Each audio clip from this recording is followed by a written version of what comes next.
Olá, sejam mais uma vez bem-vindos ao canal Secundum Legem, um canal destinado a compartilhar conhecimento na área do direito previdenciário, tributário e constitucional.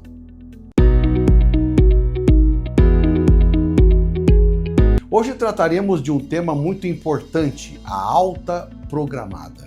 A alta programada, já vamos explicar no que consiste isto, ela está relacionada com o benefício por incapacidade temporária, que antes era denominado auxílio-doença. É um benefício devido ao segurado da Previdência Social que esteja incapacitado para o seu trabalho ou para a sua atividade habitual por mais de 15 dias. Mas o que é exatamente a alta programada? É a obrigatoriedade de o perito médico do INSS estabelecer uma data futura para que seja cessado automaticamente o pagamento do benefício por incapacidade temporária. E isto independentemente da realização de uma nova perícia para a avaliação do estado de saúde do segurado. A alta programada sempre foi questionada perante o Poder Judiciário, porque não possuía previsão em lei. Até que em 2017 foi promulgada a Lei número 13.457, que estabeleceu que, sempre que possível, o ato de concessão ou de reativação do auxílio-doença, judicial ou administrativo, deverá fixar o prazo estimado para a duração do benefício. Assim, o perito médico, considerando a natureza e o estágio da enfermidade, deveria estabelecer um prazo para que considerasse razoável para que o segurado da Previdência se recuperasse e voltasse a ter condições de trabalho. A lei dizia que, caso o perito médico não fixasse o prazo de duração do benefício, este deveria necessariamente cessar após 120 dias da data da concessão ou da reativação, exceto se o segurado requeresse a sua prorrogação por entender que ainda não esteja apto para retornar ao trabalho. Agora, é importante esclarecer que a Lei 13.457 derivou da conversão de uma medida provisória. Por isso, a alta programada foi questionada em inúmeras ações perante o Poder Judiciário.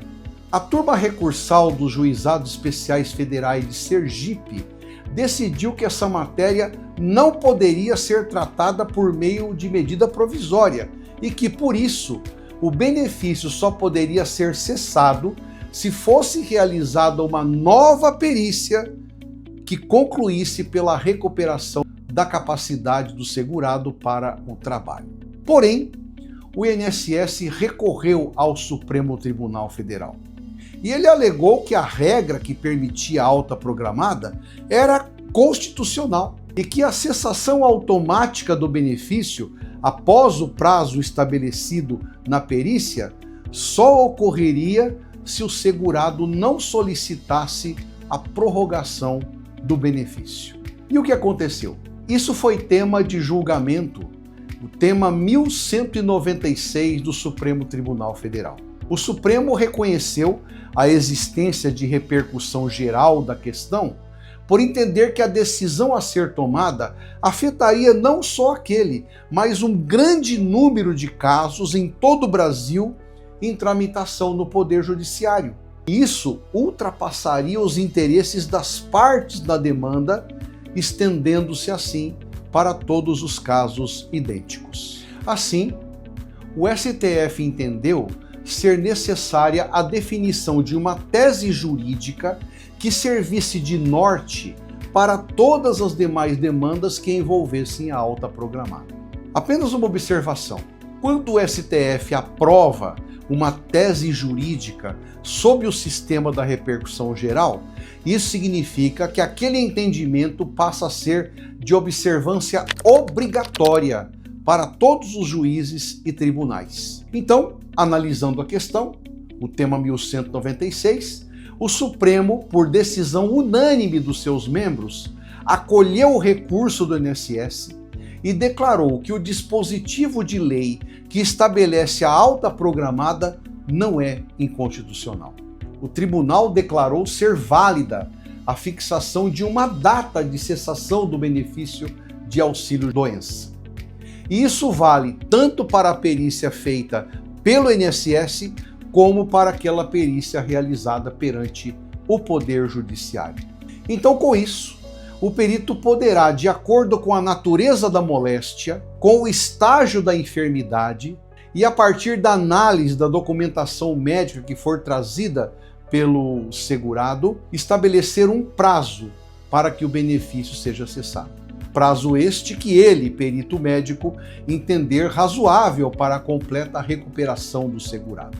Porém, o Supremo Tribunal Federal garantiu ao segurado o direito de solicitar ao INSS a prorrogação do benefício, caso ele entenda que aquela causa incapacitante ainda persista, ou seja, que ele ainda esteja sofrendo os efeitos incapacitantes da moléstia. Em outras palavras, se o segurado entender que aquele prazo fixado pela perícia médica é insuficiente para sua completa recuperação, ele poderá requerer que este prazo seja estendido. Isto porque, durante o período de gozo do benefício, podem ocorrer, por exemplo, complicações do seu estado de saúde que recomendem essa prorrogação.